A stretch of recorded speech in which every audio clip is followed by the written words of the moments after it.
قرآن کریم میں شہید کے لیے زندہ کی بات آئی ہے، نبی کا لفظ واضح نہیں ہے۔ اجی کیوں نہیں ہے؟ میں نے کہا اس لیے کہ شہید کا درجہ چھوٹا ہے، نبی کا درجہ بڑا ہے۔ شہید کا رتبہ چھوٹا ہے، نبی کا رتبہ بڑا ہے۔ شہید کا مرتبہ چھوٹا ہے، نبی کا مرتبہ بڑا ہے۔ شہید کا درجہ چھوٹا ہے، نبی کا درجہ بڑا ہے۔ شہید مومن ہے، نبی ایمان ہے۔ شہید مسلم ہے، نبی اسلام ہے۔ شہید مذہب ماننے والا ہے، نبی مذہب لانے والا ہے۔ شہید قرآن پڑھنے والا ہے، نبی قرآن سنا کر اتار کے اللہ کے فرشتوں کا دیا ہوا تمہیں پہنچانے، سنانے، بتانے، سمجھانے والا ہے۔ تو رب العزت نے شہید کا ذکر کیا، چھوٹے کی حیات بتائی، نبی کی بڑی حیات خود بخود سمجھ آئی۔ بھئی کیوں؟ اوتیت جوامع الکلم، پیغمبر کی ذات کو کلمہ جامعہ ملا ہے، لفظ ایک ہوگا مطلب کئی ہوں گے۔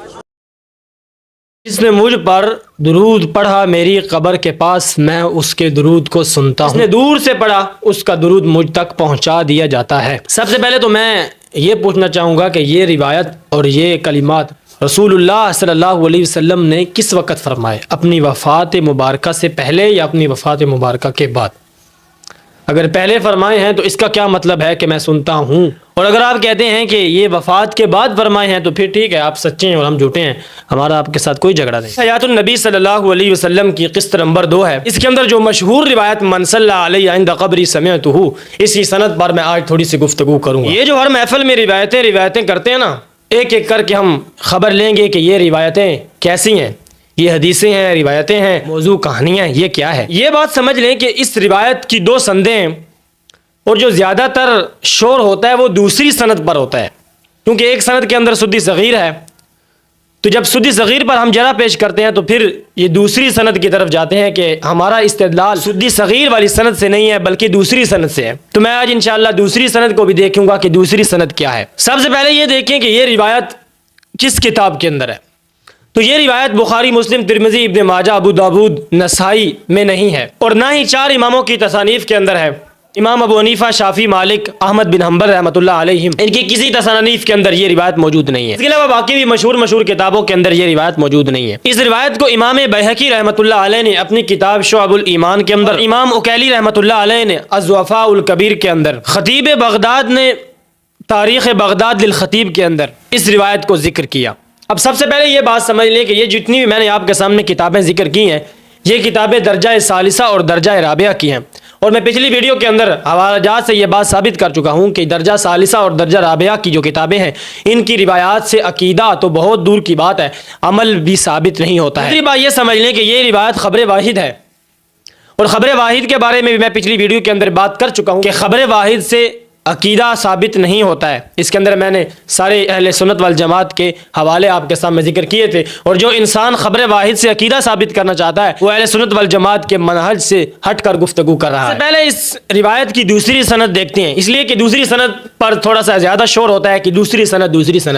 سب سے پہلے دوسری سند دیکھ لیتے ہیں کہ دوسری سند کیا ہے اور کیسی اور کہاں ہے۔ دوسری سند شروع ہوتی ہے ابو الشیخ سے، قال ابو الشیخ۔ سب سے پہلے یہ دیکھیں گے کہ یہ دوسری سند کس کتاب کے اندر ہے۔ اس کتاب کے بارے میں کچھ نے کہا کہ اس کتاب کا نام ہے کتاب الصلاۃ، اور کچھ نے کہا کہ الصلاۃ علی النبی اس کتاب کا نام ہے۔ بہرحال آپ اندازہ لگا لیں اس بات سے کہ جس کتاب کا نام ہی ابھی تک فائنل نہیں ہوا ہے اس کتاب کی روایات کتنی معتبر ہوں گی۔ اب یہ کتاب کہاں ہے؟ ابو الشیخ کی۔ ابو الشیخ کی کتاب اس دنیا میں نہیں ملتی ہے، حالانکہ آج کے زمانے کے اندر کتابیں ہر جگہ پر کتابیں ہو رہی ہیں، لیکن یہ ابو الشیخ کی کتاب اس دنیا کے اندر موجود نہیں ہے، ناپید ہے۔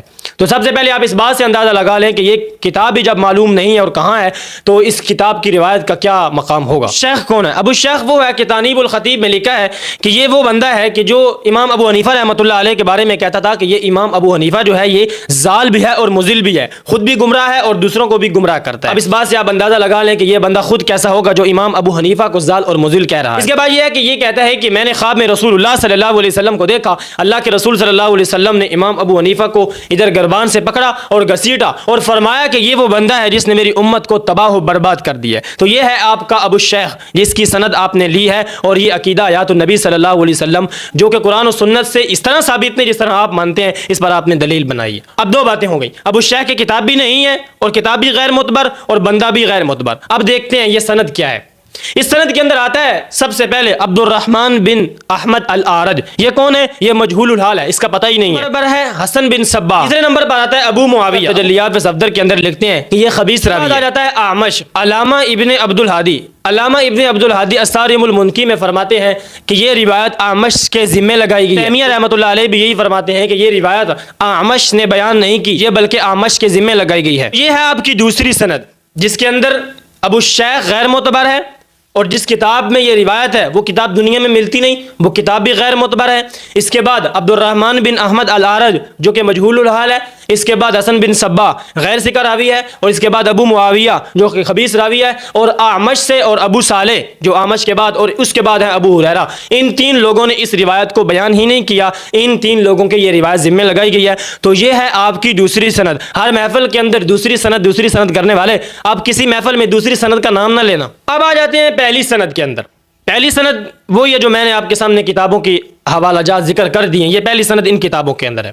اب پہلی سند کے اندر سب کا اتفاق ہے کہ یہ سند تو باقی وہی ہے، لیکن صرف فرق یہ ہے کہ اس کے اندر محمد بن مروان سدی صغیر آتا ہے. اب محمد بن مروان سدی صغیر کے بارے میں تمام محدثین اور تمام علماء کا اجماع ہے کہ یہ کذاب اور متروک الحدیث راوی ہے.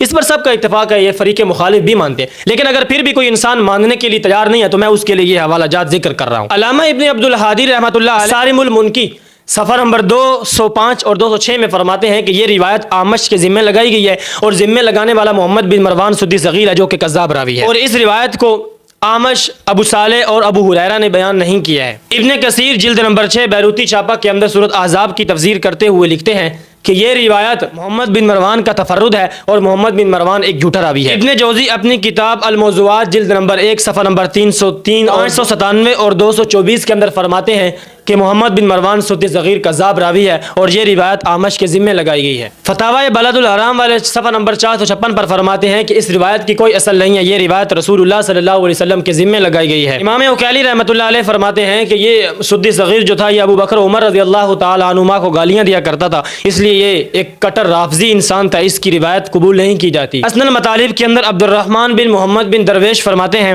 کہ یہ روایت رسول اللہ صلی اللہ علیہ وسلم کے ذمہ لگائی گئی ہے، لا اصل لہ، اس کی کوئی اصل نہیں ہے. محمد بن مروان کے بارے میں یا بن معین فرماتے ہیں کہ لیس بثقۃ، یہ ثقہ راوی نہیں تھا. ابن نمیر فرماتے ہیں وہ کذاب، یہ کذاب راوی تھا. ابن ابان فرماتے ہیں محمد بن مروان کے بارے میں لا یحل لہ، اس کی روایت بیان کرنا حلال ہی نہیں ہے.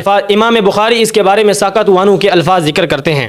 اگر ان لوگوں پر آپ کو اعتبار نہیں ہے تو مفتی تقی عثمانی صاحب اپنی کتاب علوم القرآن کے اندر صفحہ نمبر 488 پر فرماتے ہیں کہ محمد بن مروان ایک کذاب راوی ہے، اور اس پر تمام علماء کا اجماع ہے. ان پر بھی اعتبار نہیں ہے تو توسوی صاحب اپنی کتاب جو کہ مناظرہ باگر سرطانہ کے نام سے، جو مناظرہ کے نام پر کتاب رکھی گئی، اس کے صفحہ نمبر 143 پر کہتے ہیں کہ یہ سدی صغیر کٹر رافضی اور جھوٹا انسان. ایسے تو یہ حوالے دینے کی مجھے ضرورت نہیں تھی، لیکن یہ میں نے ان لوگوں کے لیے دی ہیں جو کہ پھر بھی مطمئن نہیں ہوتے ہیں. تو یہ ہے آپ کی دونوں سندیں، جو کہ ایک سند پر تمام علماء کا اتفاق ہے کہ یہ سند متروک ہے، اور دوسری سند پر میں نے آپ کو بتا دیا کہ وہ اس کی حالت کیا ہے.